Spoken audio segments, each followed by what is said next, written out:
मेरा नाम रामलखन है। मेरी माँ ने मेरी शादी कर दी, परंतु मेरी माँ ने मेरी पत्नी को मुझे देखने तक नहीं दिया। मेरी माँ उसको अपने साथ लेकर सोती थी और दिन में माँ उससे उसका लंबा सा घूंघट निकलवा कर रखती थी। मेरी शादी को 1 महीना हो गया था, लेकिन अभी तक मैंने उसका चेहरा नहीं देखा था। एक दिन मेरी माँ पड़ोस में गई और मेरी पत्नी रसोई में थी। मैं वहाँ जल्दी से गया। मेरी पत्नी जल्दी से घूंघट डालने वाली थी कि तभी मैंने उसका हाथ पकड़ लिया और मैंने अपनी पत्नी का चेहरा देख लिया। उसका चेहरा देखते ही मेरे होश उड़ गए, क्योंकि वह तो मांग में सिंदूर, माथे में बिंदिया, हाथों में मेहंदी, पैरों में महावर सुमित्रा के यौवन को और निखार रहे थे। सांवली सूरत पर उसकी बड़ी बड़ी कजरीली आंखें उसकी खूबसूरती पर चार चार लगा रहे थे। 14 वर्ष पर वैसे तो कोई दुल्हन बनने की उम्र नहीं होती, लेकिन सुमित्रा के लिए इस उम्र में दुल्हन बनना उसकी मजबूरी थी। कुछ माँ की गरीबी और बचपन में ही पिता का साया सिर से उठ जाने की मजबूरी। 8वीं कक्षा में थी जब वो एक दिन स्कूल से घर आने पर उसे पता चला कि उसका ब्याह होने वाला है। लड़के 3 भाई हैं, लड़के के पिता नहीं है, लेकिन अपने पीछे इतना छोड़ गए हैं कि तीनों भाई आराम से अपनी ज़िंदगी बिना किसी परेशानी से गुजर बसर कर सकते हैं। घर में पीतल के बर्तन का काम, जो कि अभी तक लड़के के पिता देखते आ रहे थे, लेकिन अब उनके ना रहने पर सुमित्रा का होने वाला पति रामलखन देख रहा था।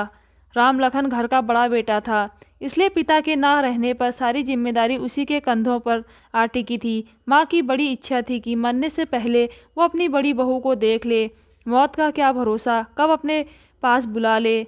जब से रामलखन के पिता एक मामूली सी बीमारी में अपना भरा पूरा परिवार अधूरे में छोड़कर गए थे, तब से रामलखन की माँ का अपनी ज़िंदगी पर से भरोसा उठने सा लगा था। उनकी तमन्ना थी कि बस एक बार अपनी बड़ी बहू का चेहरा देख ले, अपने पोते को गोद में उठा ले, फिर चाहे मौत भी आ जाए कोई गम नहीं। यही वजह थी कि वो अपने बड़े बेटे का ब्याह जल्दी से जल्दी करना चाहती थी। लड़का सुमित्रा से 8 साल बड़ा था, लेकिन सुमित्रा की माँ को इससे कोई परहेज ना था। उन्हें पता था अच्छे रिश्ते बड़े भाग्य से मिलते हैं, और ऊपर से जब लड़की के सिर पर बाप का साया बचपन में ही उठ गया हो। बहुत मुश्किल से उसकी माँ ने उसे पाल पोस कर 14 बरस का किया था। जैसे जैसे सुमित्रा बड़ी हो रही थी, उसकी माँ की चिंता बढ़ती जा रही थी। अभी तक तो उसने अपनी बेटी को दुनिया की गंदी नज़रों से बचाए रखा था, लेकिन कब तक वो यही सोचती थी कोई अच्छा घर वर मिल जाए तो वो सुमित्रा के हाथ पीले कर अपनी जिम्मेदारियों से मुक्त हो जाए। लेकिन कौन ब्याहेगा एक गरीब बिन बाप की बच्ची को। बस दिन रात इसी चिंता से घुली जा रही थी। तो भला हो उसकी पड़ोसन कमला का, जो भगवान सुरेखा आकर उसकी बेटी का ब्याह बिना किसी दहेज के अपनी रिश्तेदारी में तय करवा दिया। और सिर्फ ब्याह तय नहीं करवाया, बल्कि ब्याह के खर्चे का सारा भार भी अपने ऊपर लेकर उसे एकदम निश्चिंत कर दिया। अब तो बस वो जल्दी से जल्दी उसके हाथ पीले कर उसके जीवन को खुशियों से भर देना चाहती थी। विदाई के समय सुमित्रा अपनी माँ से बहुत देर तक लिपटकर रोती रही थी। उसे बस एक ही बात का गम था, उसके जाने के बाद उसकी माँ को कौन देखेगा, एकदम अकेली पड़ जाएगी वो। फिर कमला मौसी ने उसे समझाया था कि तू क्यों चिंता करती है, हम सब है ना, तू बस अपनी आने वाली ज़िंदगी की सोच और अपने ससुराल वालों की चिंता कर। अब से वही तेरा अपना घर है, बड़ी बहू बनकर जा रही है तू, वहाँ अपनी जिम्मेदारियों को अच्छी तरह से निभाना, अपनी सास को शिकायत का मौका मत देना। और वैसे भी कौन सी लड़की होगी जो बिन ब्याही अपने फिहर बैठी अच्छी लगती होगी। लड़की जात को एक ना एक दिन तो दूसरों के घर जाना ही पड़ता है। बड़े ही अरमानों से उसने अपने नए घर में कदम रखा। सास अपनी सुंदर सी बहू को देखकर निहारी हुई जा रही थी। मुँह दिखाई के रस्म के बाद उन्होंने ना जाने कितनी ही बार उसकी नज़र उतारी होगी। इतनी सुंदर बहू होगी किसी की पूरे कस्बे में, ये तो हमारे भाग थे जो हमें इतनी सुंदर और समझदार बहू मिली। यह कहकर उन्होंने उसकी बलाएं ले ली। सुमित्रा को आए 1 हफ्ता बीत चुका था, लेकिन अभी तक रामलखन ने सुमित्रा की सूरत नहीं देखी थी। उसकी माँ ने उसे सुमित्रा से दूर रहने की सख्त हिदायत दी थी।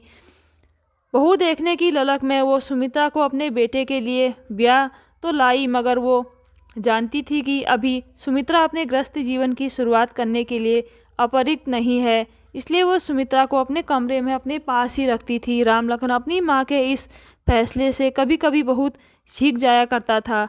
ये माँ भी ना, जब सुमित्रा को हमसे दूर ही रखना था तो नायक की हमारी ब्याह करवाया, और अगर करवाया भी तो इतनी छोटी लड़की से करवाने की क्या ज़रूरत थी। क्या उन्हें पहले से सुमित्रा की उम्र पता नहीं थी। चलो दूर रखने का कारण तो समझ में आता है, लेकिन अब ये क्या बात हुई कि अपनी ही लुगाई की सूरत भी नहीं देख सकते। जब भी वो उसके घुंघरुओं की आवाज़ सुनता, उसका मन उसकी एक झलक पाने को बेताब हो उठता, लेकिन माँ के आगे बेबस हो जाता।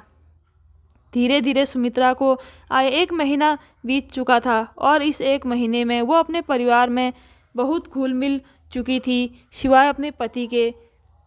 कितनी विचित्र बात थी ना, जिसके लिए ब्याह कर आई उसी से कोई सरोकार नहीं। खाना परोस आती थी उसे, वो भी अपनी सास के उपस्थिति में घूंघट डालकर। उसके दोनों देवर यूं तो उससे उम्र में बड़े थे, लेकिन वो उनसे एक माँ की तरह ही व्यवहार करती थी। उसके दोनों देवर भी उसे माँ का ही दर्जा देते थे, उसकी उतनी ही इज्जत करते थे जितनी अपने माँ की। सास तो अपने आस पड़ोस और रिश्तेदारों से उसकी सुंदरता और उसकी सरलता और उसके गुणों का बखान ही करते नहीं थकती थी, और मन ही मन कमला मौसी को धन्यवाद देती, जिसकी वजह से उन्हें सुमित्रा जैसी बहू मिली। सुमित्रा भी अपनी सास का ख्याल एक बेटी की तरह ही रखती थी। उनकी माँ ने तो सुमित्रा खरा सोना थी। उसकी उम्र भले ही कम थी, लेकिन समझदारी और परिपक्वता ऐसी कि बड़ों को भी पीछे छोड़ दे। एक दिन राम लखन घर आता है तो माँ को घर पर ना देखकर भाइयों से पूछता है। पता चलता है माँ पड़ोस में सत्यनारायण भगवान की कथा सुनने गई है। उसे तो जैसे मन मांगी मुराद मिल गई हो, बस फिर क्या था। पहुंच गया वो रसोई में। उसे देखकर सुमित्रा अपना घूंघट निकालने लगी है, तभी राम लखन उसका हाथ पकड़ लेता है, और जैसे ही उसकी नज़र उसकी सूरत पर पड़ती है, कुछ पल के लिए वो अपनी पलकें झपकाना ही भूल जाता है। बड़ी मुश्किल से होश संभाल कर वो उससे कहता है, दूसरों के मुँह से तुम्हारी जितनी तारीफ सुने थे, तुम तो उससे भी ज़्यादा सुंदर हो। बताओ भला, हमारी इतनी सुंदर दुल्हन को हमारी माँ ने हमसे ही छुपा कर रखा है। इतना सुनकर सुमित्रा बस शर्मा कर रह जाती है। इतने में उसके कानों में माँ की आवाज़ सुनाई पड़ती है। घबराकर वो उससे माँ को कुछ भी ना बताने की गुजारिश कर तेजी से साथ रसोई घर से बाहर निकल जाता है। उसकी माँ ने उसे बाहर निकलते देख लिया था, लेकिन उन्होंने ना किसी से कुछ कहा और ना ही किसी को कुछ जताया। बस मन ही मन में एक फैसला ले लिया। वो फैसला था सुमित्रा को 2 साल के लिए उसके पीहर भेजने का फैसला। दूसरे दिन ही उसे उसके पीहर भेजने की तैयारी होने लगी है। राम लखन को पता चलता है तो उसे बिल्कुल भी अच्छा नहीं लगता। ये सब सुनकर उसका मन दुखी हो जाता है। भले ही वो उसके नज़दीक नहीं जा पाता था, लेकिन उसे देख तो लेता था, घूंघट में ही सही। उसके पायल के घुंघरुओं की छनकती आवाज़ सुनकर, उसकी कलाई की रंग बिरंगी चूड़ियों की खनखनाहट सुनकर, अपने आसपास उसके होने के एहसास को कम से कम जी तो लेता था।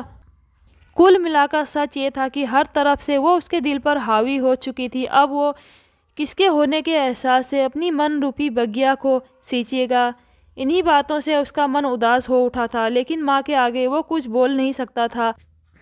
अब जब माँ का यही फैसला है तो ठीक है, यही सोचकर उसने अपने दिल को समझा लिया और भरी आंख से उसे छुपकर जाते हुए तब तक देखता रहा जब तक उसका भाई उसे लेकर उसकी आंखों से ओझल नहीं हो गया। ऐसा नहीं था कि सुमित्रा को दुख नहीं था।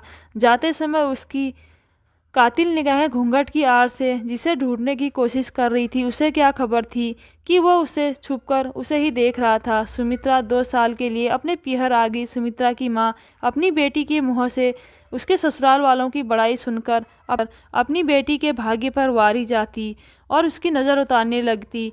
माँ जानती हो, जब हम आ रहे थे तो अम्मा बहुत रो रही थी और छोटे के बबुआ भी बहुत दुखी हुए थे। बड़के बबुआ तो हमें लेकर आने को मना ही कर रहे थे। वो तो अम्मा ने बहुत समझाया, तब जाकर हमें यहाँ लाने को राजी हुए। कहते हुए ससुराल में मिले अपने जेवर दिखाने लगी। जानती हो माँ, ये कान की बालियाँ हमें यशोदा मौसी ने दिया था, और ये पायल शकुंतला मामी ने, और ये कान के टॉप्स देख रही हो, ये बड़ी बुआ ने दिया था, और छोटी बुआ ने गोपाल जी की ये चांदी की मूर्ति दी थी। कह रही थी, इन्हें अपने से दूर कभी मत करना, जो भी करना इनका नाम लेकर करना। सुमित्रा की माँ उसकी बातों को बड़े गौर से सुनती जाती और हूँ हूँ करके मुस्कुराती जाती। और ये सोने के कड़े हमें अम्मा ने दिए थे।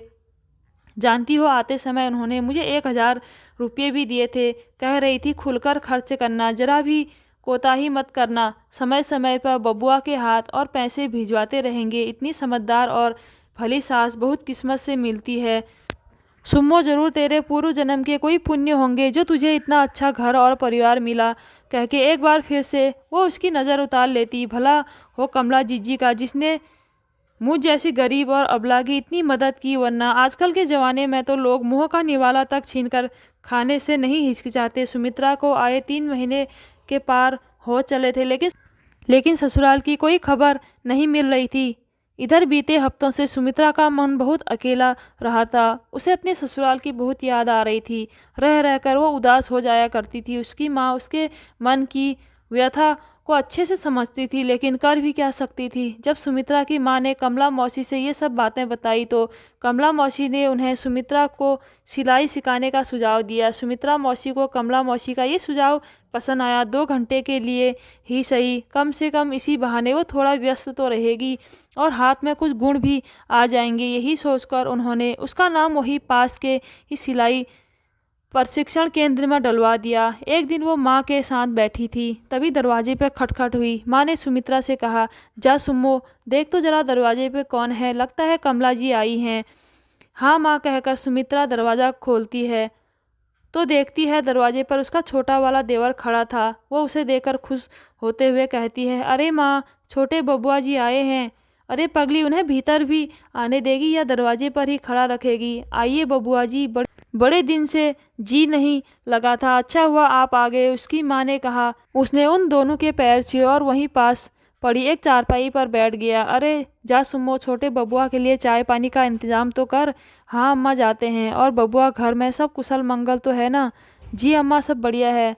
सुम्मो जब से आई है आप लोगों का नाम इसकी जुबान पर हर दम रहता है। हमारे छोटे बबुआ ऐसे, बड़े बबुआ ऐसे, तो हमारी अम्मा ऐसी, दिन भर आप लोगों की बात रहती है। बड़े बड़े भाग थे यह जो आप लोगों का सुखी परिवार इसको मिला। भगवान सुखी रखे बिटवा तुम लोगों को। अरे ऐसी कोई बात नहीं है अम्मा, भाभी है ही ऐसी कि उन्हें सब प्रेम करने पर मजबूर हो जाएं। तभी सुमित्रा चाय नाश्ता लेकर आ जाती है और वो दोनों चुप हो जाते हैं। 2-3 घंटे रुकने के बाद वो चलने को तैयार होता है तो एक थैला और कुछ रुपये सुमित्रा को पकड़ाते हुए कहता है, ये लो भाभी, माँ ने तुम्हारे लिए भेजा है।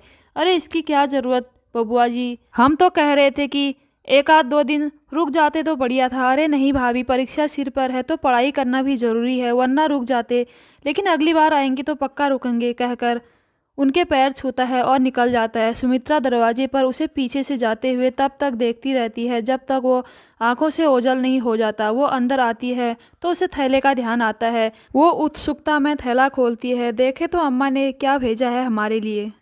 उसमें सुमित्रा के लिए 2 साड़ियाँ, कुछ मिठाई और फल। माँ देखो, अम्मा ने हमारे लिए कितनी सुंदर साड़ी भेजी है, कहते हुए वो माँ को आवाज़ लगाती है और साड़ी को बाहर निकाल लेती है। तभी उसमें से एक पत्र निकलकर ज़मीन पर गिर जाता है। सुमित्रा पत्र उठाती है, खोलती है तो उसमें राम लखन का नाम लिखा होता है। राम लखन का नाम देखते ही उसका कलेजा जोरों से धड़कने लगता है। तभी उसकी माँ आती है। माँ को देख वो पत्र को जल्दी से छुपा लेती है। देखे तो बिटिया, तुम्हारी सास ने तुम्हारे लिए क्या भेजा है। हाँ अम्मा, ये देखो। अरे वाह, यह तो बहुत सुंदर साड़ी है। कहने को तो सुमित्रा अपनी माँ को साड़ी दिखा रही थी, लेकिन उसका ध्यान उस पत्र पर ही अटका था। माँ को दिखाने के लिए सुमित्रा भी आंखें मूंद कर पड़ी रहती है जब तक उसकी माँ गहरी नींद में सो नहीं जाती। माँ के सोते ही धीरे से उठकर अपना बक्सा खोलती है, उसमें से पत्र निकालती है और इस डर से कहीं माँ उठ ना जाए वो पत्र लेकर रसोई में चली जाती है। पत्र को खोलते ही उसके दिल की धुकधुकी एक बार फिर बढ़ जाती है। खुद को बड़ी मुश्किल से संभालते हुए पढ़ना शुरू करती है। प्रिय सुमित्रा, आशा करते हैं ठीक होगी और ठीक रहो भी क्यों ना। हम तुम्हारे लिए भगवान से तुम्हारी खुशी की दुआ जो करते हैं। जिस दिन से तुम हमारे आंगन में पाँव रखी थी उसी दिन से तुमने हमारे दिल पर कब्जा कर लिया था। तुम्हारे पायल की घुंघरों की आवाज़ सुन तुम्हारी एक झलक पाने को मन व्याकुल हो उठता था। बड़ी मुश्किल से दिल को संभाल पाते थे। कभी कभी तो अम्मा पर झींक भी जाते थे। क्या ज़रूरत थी उन्हें हमारा ब्याह करने की, जब उन्हें तुमसे हमें दूर ही रखना था। लेकिन अम्मा की मर्जी जान दिल को समझा लेते थे। इसके अलावा हमारे पास और कोई रास्ता भी नहीं था। यहाँ तक तो ठीक था। असली लड़ाई तो तब शुरू हुई जब हमने तुम्हारी सूरत देखी। बस उस दिन से हमारा सुख चैन सब बर्बाद हो गया। अब सोचते हैं ना देखे होते तो अच्छा ही था। हालात ये हैं कि कहीं भी जाते हैं, कुछ भी करते हैं, तुम नज़र आती हो। बस पूछो मत कि किस कदर होश घुमा बैठे हैं। घंटों चाँद को निहारते रहते हैं और उससे तुम्हारी बातें किया करते रहते हैं। एक उल्लाहना है तुमसे, अगर तुम हमारे मन रूपी बगिया को अपने प्यार रूपी फुलवारी से सजा नहीं सकती हो तो तुम्हें ये हक बनता है कि तुम हमारे शरीर के रोम रोम में इस कदर समा जाओ कि हम खुद को ही भूल जाएं। बड़ी मुश्किल से सबसे छुपाकर ये पत्र तुम तक भेज रहे हैं। बस एक ही गुजारिश है कि इस पत्र को अपने दिल से लगा कर रखना। अगर तुम इसे अपने दिल से लगा कर रखोगी तो हमें लगेगा कि तुमने हमें अपने दिल से लगा कर रखा है। चलो अभी के लिए इतना ही। अपना ख्याल रखना और हमारे अगले पत्र का इंतज़ार करना। तुम्हारा लखुआ। पत्र पढ़कर सुमित्रा के मन को कोना कोना प्रेम रूपी वर्षा से सरोवर हो गया।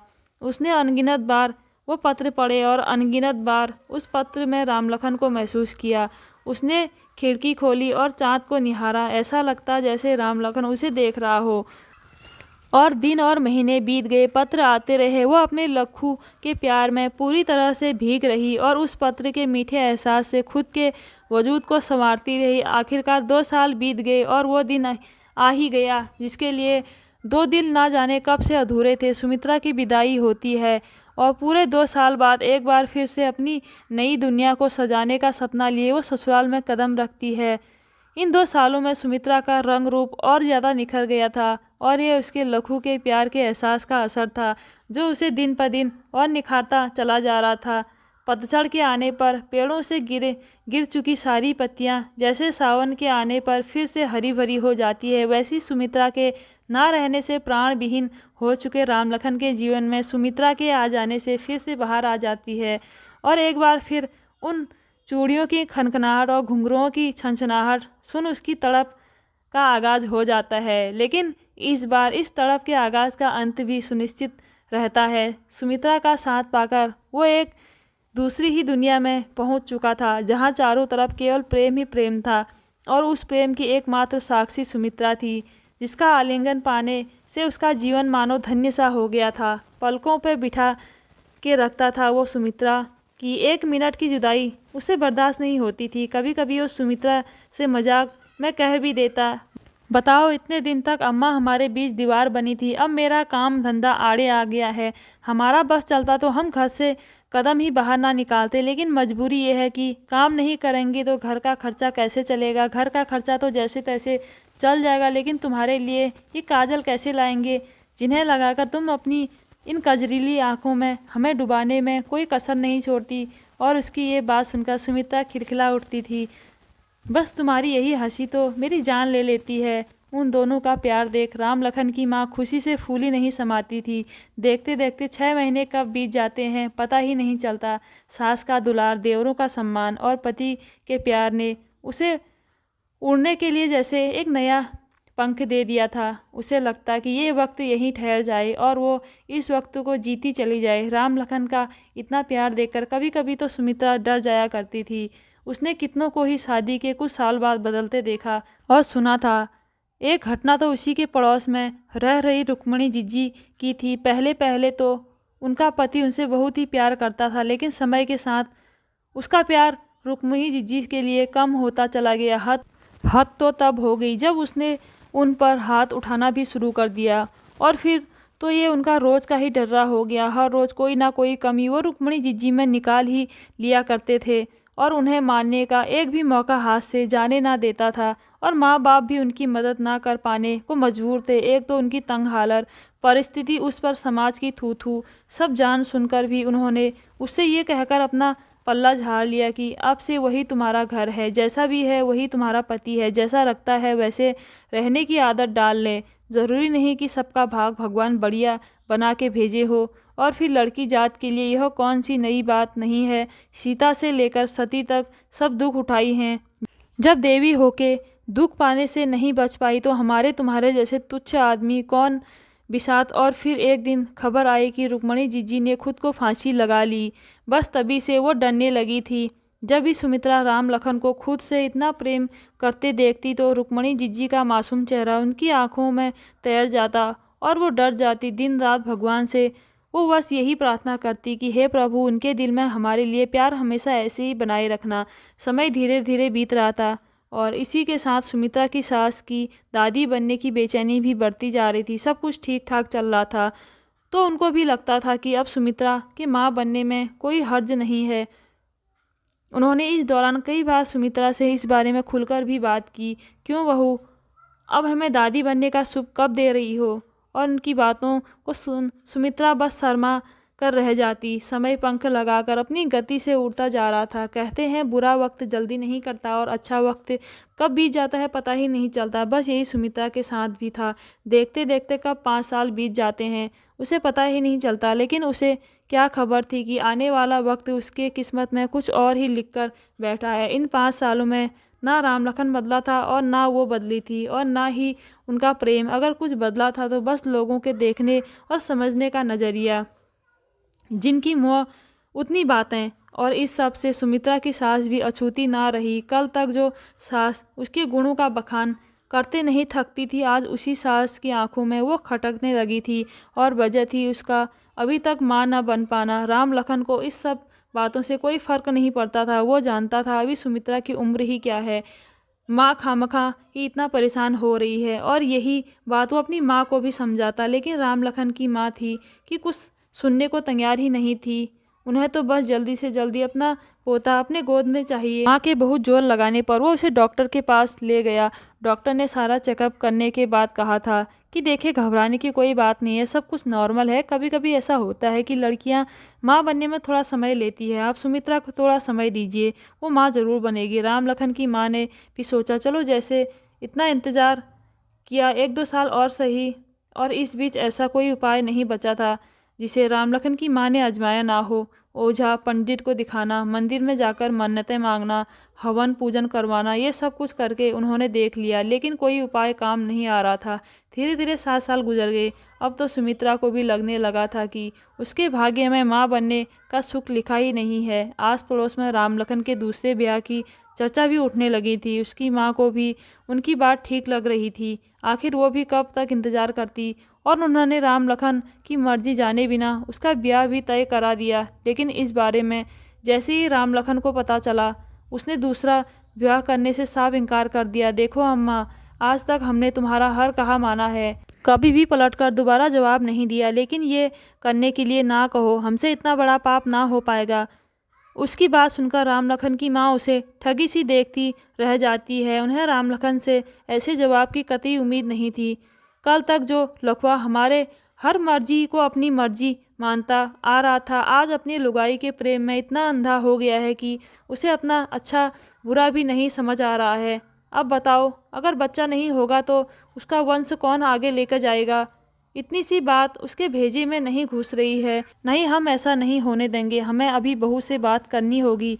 वो सुमित्रा को समझाने के इरादे से उसके पास जाती है। देखो बहू, तुम्हारे अंदर कोई कमी नहीं है। हम जानते हैं कि तुम एक अच्छी बहू होने के साथ एक अच्छी जीवन संगनी और एक अच्छी भाभी भी हो।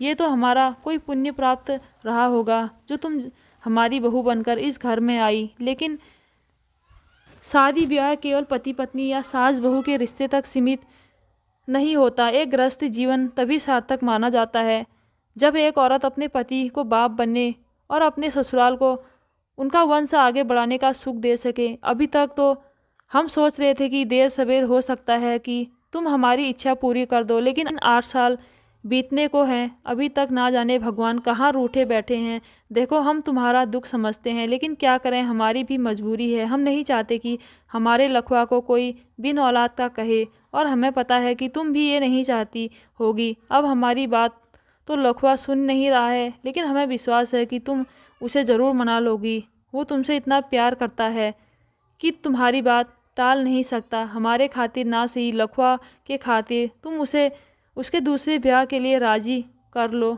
बड़ा उपकार होगा तुम्हारा हम पर। देखो, हम तुम्हारे हाथ जोड़ते हैं। ये आप क्या कर रही हैं अम्मा? आपको हमें हाथ जोड़ने की कोई ज़रूरत नहीं है, हम बात करेंगे इनसे।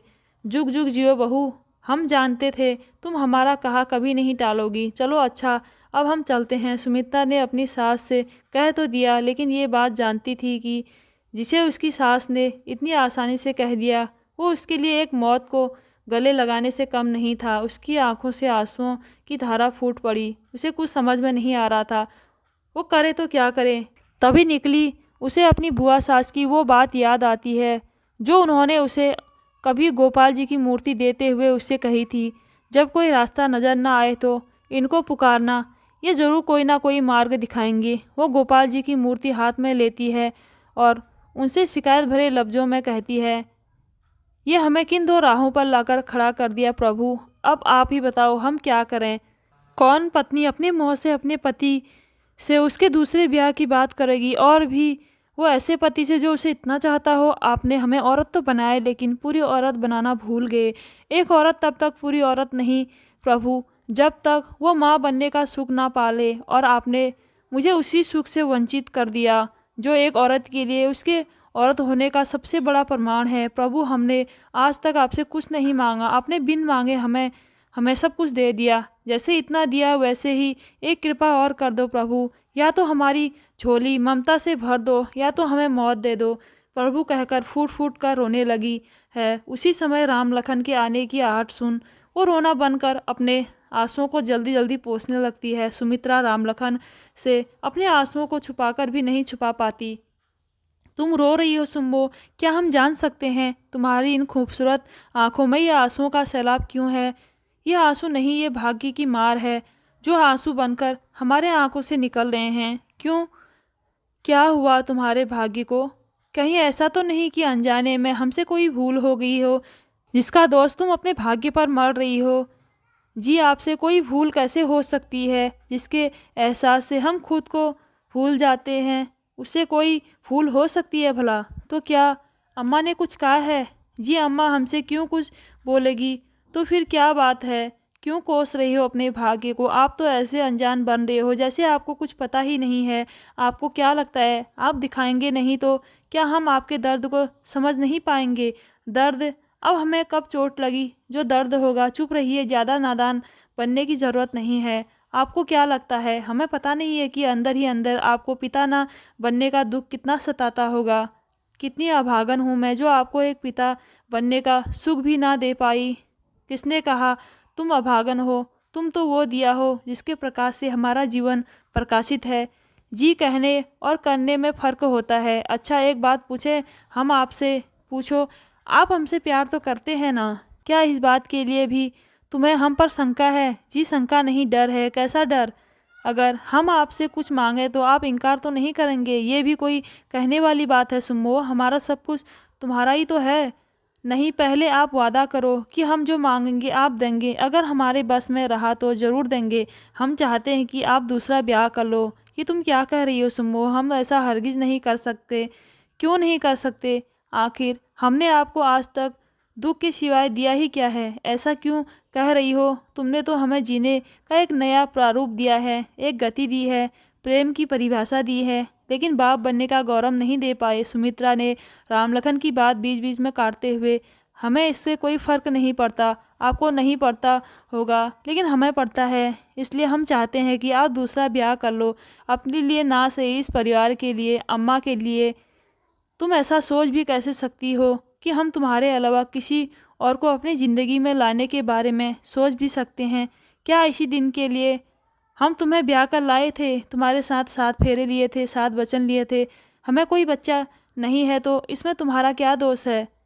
क्या एक औरत का अस्तित्व एक बच्चे तक ही सिमट कर रह जाता है? उसका खुद का कोई वजूद नहीं होता।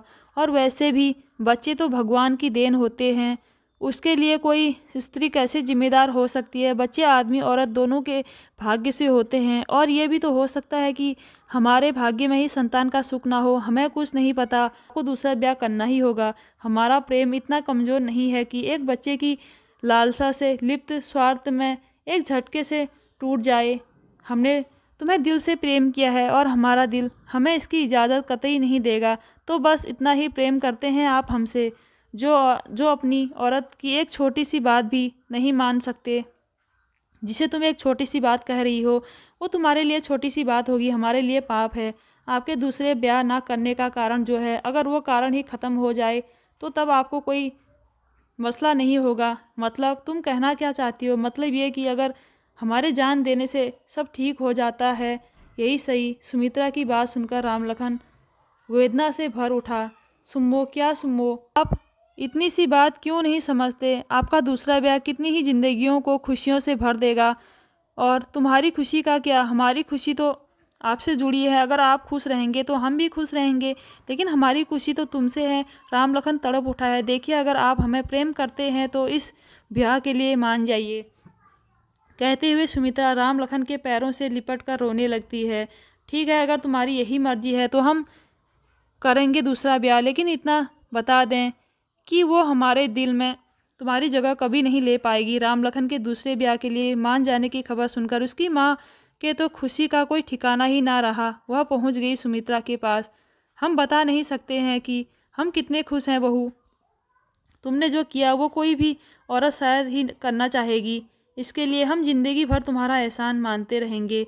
इतना बड़ा त्याग करने का फैसला लेकर तुम्हारा कद हमारी नज़र में और ऊंचा हो गया। देखो बहू, राम लखन की दूसरी लुगाई भले ही आ रही हो, लेकिन इस घर की बड़ी बहू तो हमेशा तुम ही रहोगी।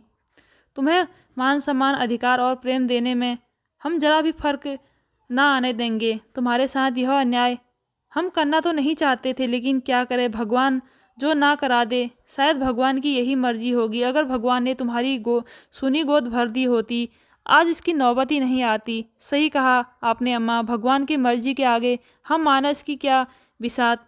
घर में ब्याह की तैयारियां शुरू हो चुकी थी, लेकिन उदास मन के साथ जब से राम लखन ने ब्याह की स्वीकृति दी थी, तभी से सुमित्रा राम लखन से कुछ दूर दूर रहने लगी थी। राम लखन जब भी उसके करीब जाने की कोशिश करता तो वो काम का बहाना बनाकर कमरे से चली जाती थी। राम लखन सब समझता था कि वो क्यों ऐसा कर रही थी, लेकिन कुछ बोलता नहीं था। शायद वो जानता था कि अब हालात पहले से बहुत अलग हो चुके हैं। सुमित्रा ब्याह से संबंधित सारे काम ऐसे कर रही थी मानो वो अपने लिए सौतन नहीं बहू ला रही हो। वो दिखा तो रही थी कि राम लखन के दूसरे ब्याह का उसे कोई मसला नहीं है, लेकिन अंदर ही अंदर टूटती जा रही थी। जैसे जैसे ब्याह के दिन नज़दीक आ रहे थे, सुमित्रा की बेचैनी बढ़ती जा रही थी। एक बार को तो उसे लगा वो रोक ले इस ब्याह को, ना होने दे अपने लखू को किसी और का। लेकिन फिर सास की बात याद आ गई। बहू, हम नहीं चाहते हमारे लखू को कोई बिन औलाद का कहे। और वो संभल गई।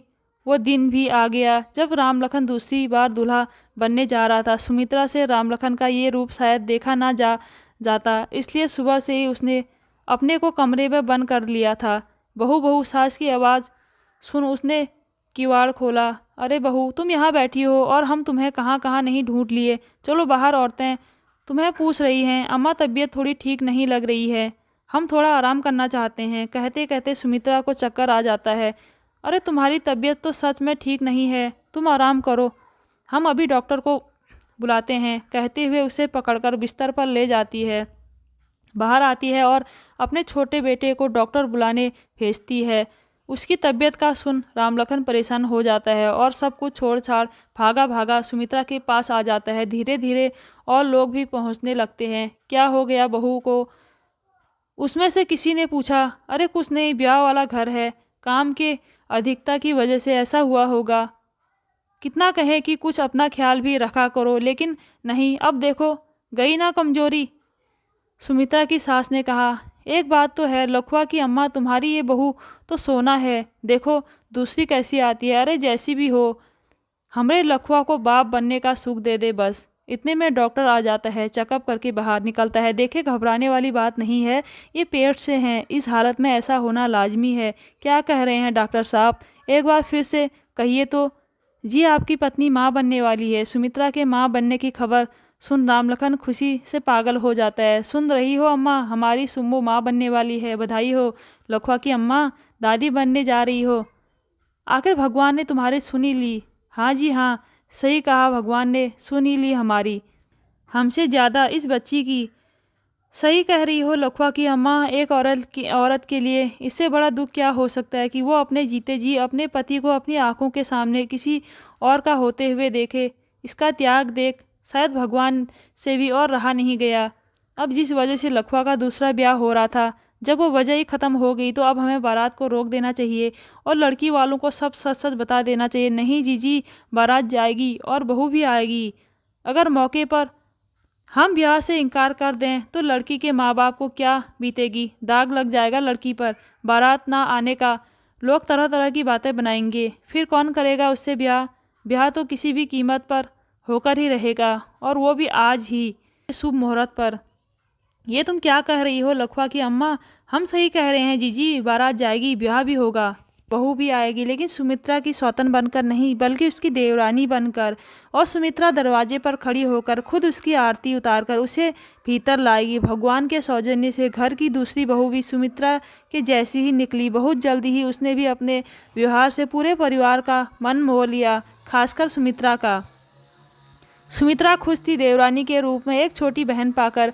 बड़ा प्रेम था उनमें। उनका प्रेम देख राम लखन की माँ उनकी नज़र उतारने लग जाती। तुम दोनों के प्रेम को किसी की नज़र ना लगे। प्रभु हमारे परिवार पर अपनी कृपा दृष्टि ऐसे ही बनाए रखें। एक बार फिर खुशियों ने सुमित्रा के जीवन को निहाल कर दिया था। खूबसूरत दिन जल्दी बीते।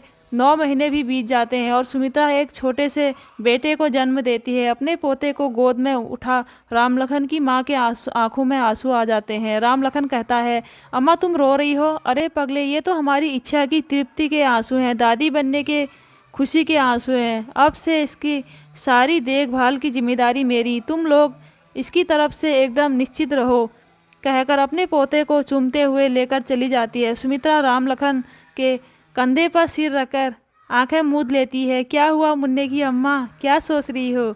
जी सोच रही हूँ इन 10 महीनों में कितना कुछ बदला, कितना कठिन था हमारे लिए उस पल को जीना जब हम हालात के हाथों मजबूर हो आपको किसी और का बनाने जा रहे थे। बस सांसें चल रही थी हमारी, लेकिन जीने का हौसला मर गया था। हमारे कान तरस गए थे आपके मुंह से ये शब्द मुन्ने की अम्मा सुनने के लिए। अब जाके मेरे कानों को सुकून और दिल को आराम मिला है। अब लग रहा है कि हाँ, हम औरत हैं, एक संपूर्ण औरत। अच्छा, लेकिन हम तो तुम्हें एक संपूर्ण औरत ही समझ रहे थे, राम लखन शरारती अंदाज में कहता है। हटिए आप भी ना। और दोनों खिलखिलाकर हंस देते हैं। एक नारी त्याग की मूर्ति होती है। जीवन भर वह त्यागी तो करती है, पर अफसोस नारी के इस त्याग को उसकी आदत या फर्ज कहकर नकार दिया जाता है। अगर औरत के त्याग को कोई समझ पाए तो वह उसका हमेशा आदर संस्कार करे, कभी उसका दिल दुखाने का सपने में भी ना सोचे। तो दोस्तों, कैसी लगी आज की स्टोरी? अगर अच्छी लगी तो मेरे चैनल को ज़रूर सब्सक्राइब कीजिएगा।